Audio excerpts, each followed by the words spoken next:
Auzubillahiminasyaitonirrajim. Bismillahirrahmanirrahim. Assalamualaikum warahmatullahi wabarakatuh. Selamat siang anak-anak. Apa kabar semuanya? Alhamdulillah kalau anak-anak semuanya baik-baik saja. Seperti biasanya, silahkan ketua kelas pimpin doanya.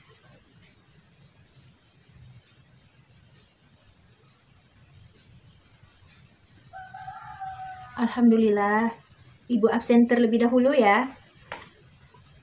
Hani Sri Wahyuni, Mauri Adisti, Pelegia Dianti, Liu Pani Aji Erlangga, Asma Ririn, Rana Kabani.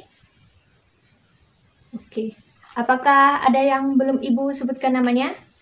Tidak ada ya? Oke, berarti ada semua ya anak-anak. Baiklah, Ibu ingin sedikit bertanya nih. Anak-anak, tadi pagi belajar apa? Penjaskes ya? Oh, olahraga, main voli tadi. Keringatan enggak tadi anak-anak? Keringatan ya? Nah, pada saat kita sedang berkeringat, apa yang akan kita lakukan dengan keringat tersebut? Ya? Oke, jadi pada saat kita berkeringat, secara tidak langsung kita akan mengusapkan keringat menggunakan sapu tangan. Oke, Ibu ingin bertanya sedikit lagi nih. Anak-anak, apakah anak-anak tahu struktur penyusun dari sapu tangan? Ya? Silahkan Mauri. Ya, benar ya nak. Sapu tangan tersusun dari kain. Nah, kain jika diurai tersusun dari benang. Benang terbuat dari kapas. Ini sapu tangan ya anak-anak. Nah, bagaimana dengan tubuh kita? Bagian unit terkecil dari tubuh makhluk hidup ialah sel. Oke. Jadi, kita hari ini akan mempelajari tentang sel. Oke, siapkan dulu bukunya anak-anak. Sudah ya? Oke. Adapun tujuan pembelajaran kita hari ini, yang pertama ialah supaya peserta didik dapat menjelaskan komponen kimiawi penyusun sel dengan benar. Tujuan yang kedua yaitu supaya peserta didik dapat menyebutkan struktur dan fungsi bagian-bagian sel dengan baik dan teliti.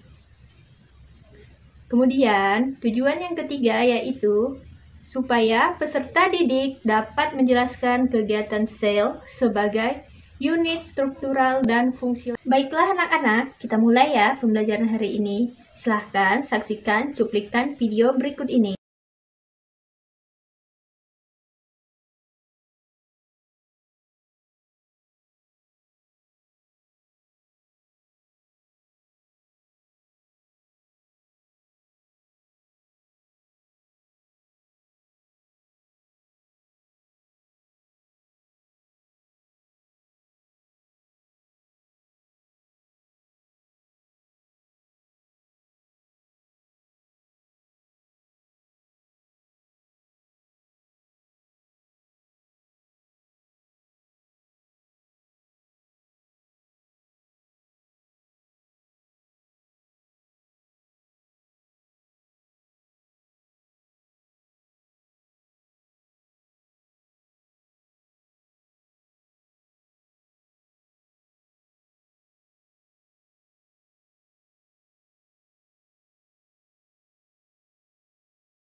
Baiklah, apakah ada yang ingin ditanyakan dari video singkat tersebut, anak-anak?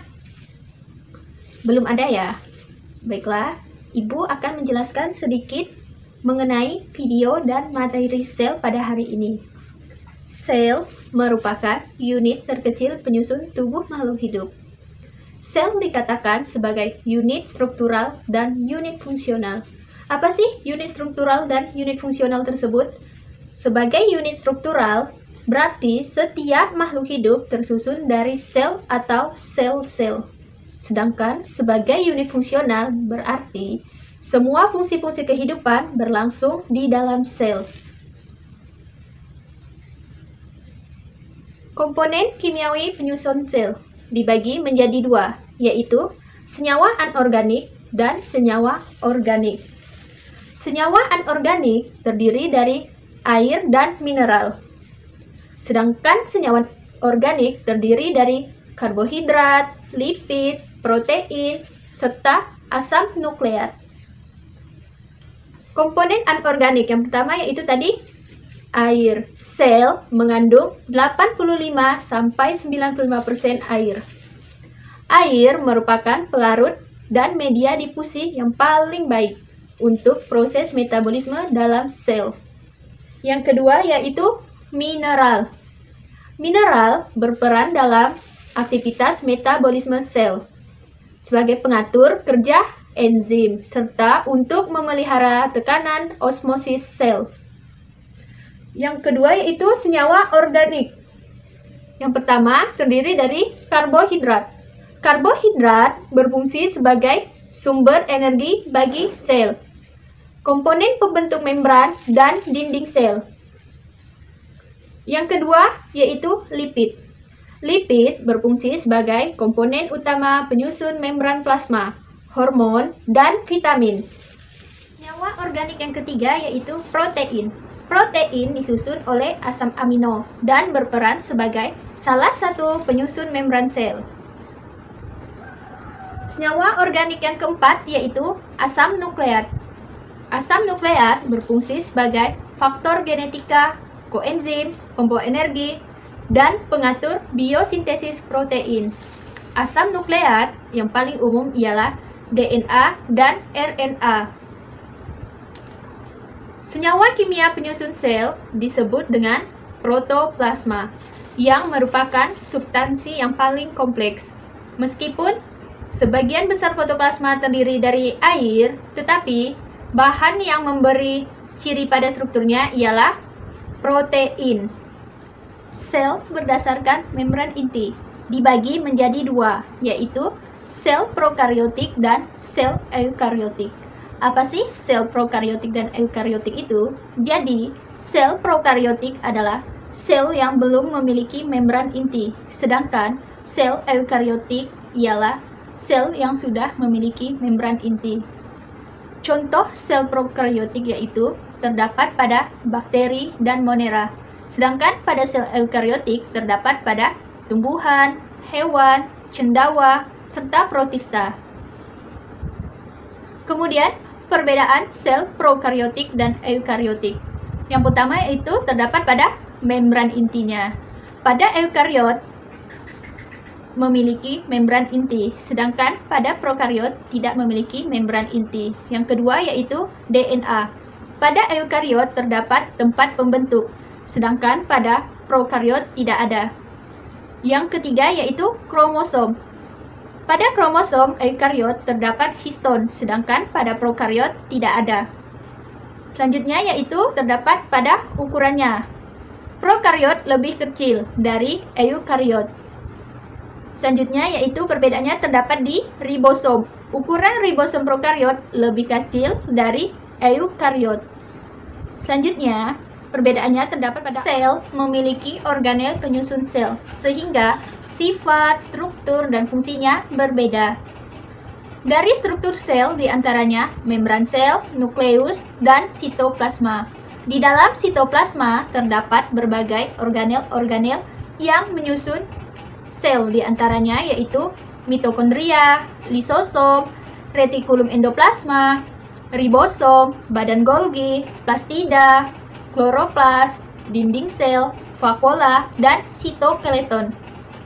Untuk struktur dan fungsi organel sel, anak-anak bisa baca di PowerPoint yang telah Ibu sajikan ya. Oke. Apakah ada yang ingin ditanyakan mengenai video dan materi yang telah Ibu sampaikan hari ini? Ya nak, silakan. Rana Kabani.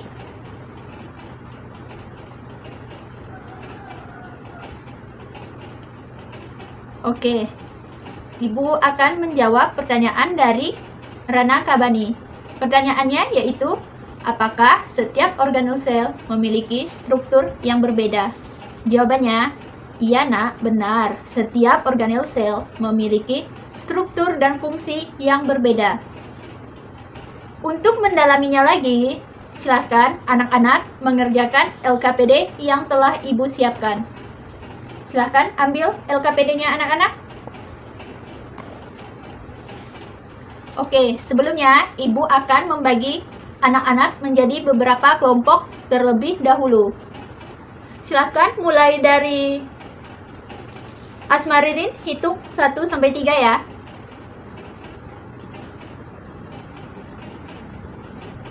Oke, anak-anak yang nomornya sama silakan satu kelompok ya.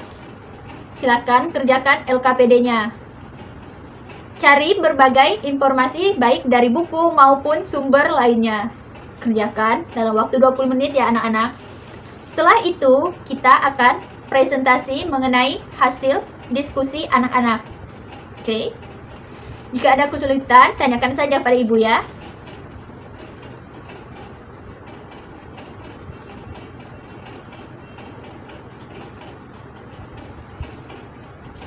Baiklah, berhubung sudah 20 menit, kita akan mulai presentasinya.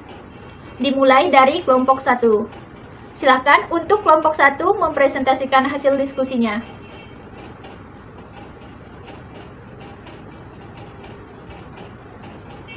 Oke, terima kasih kepada kelompok 1 dan kepada Pelegia yang sudah bertanya. Kemudian, silakan kelompok selanjutnya untuk berpresentasi mengenai hasil pekerjaan dan diskusinya.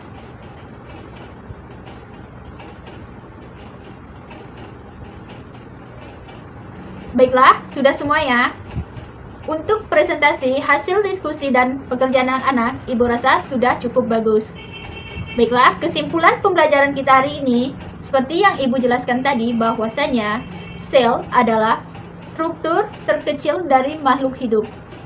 Komponen kimiawi penyusun sel ada dua jenis, yaitu senyawa anorganik dan organik, di mana senyawa anorganik terdiri dari air dan mineral, sedangkan senyawa organik terdiri dari karbohidrat, lipid, protein, dan asam nukleat.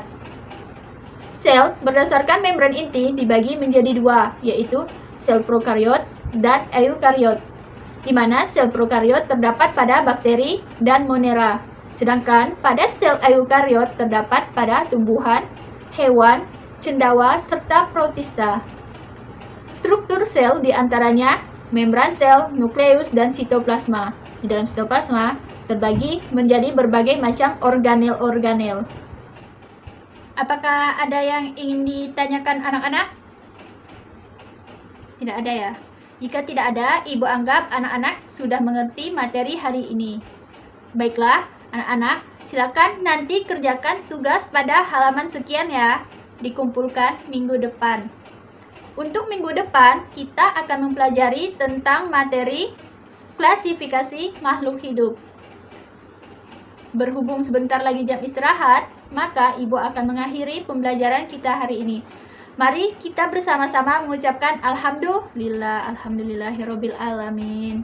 Terima kasih atas perhatiannya anak-anak. Mohon maaf apabila ada kesalahan dalam proses pembelajaran hari ini. Wabillahi taufiq wal hidayah. Assalamualaikum warahmatullahi wabarakatuh.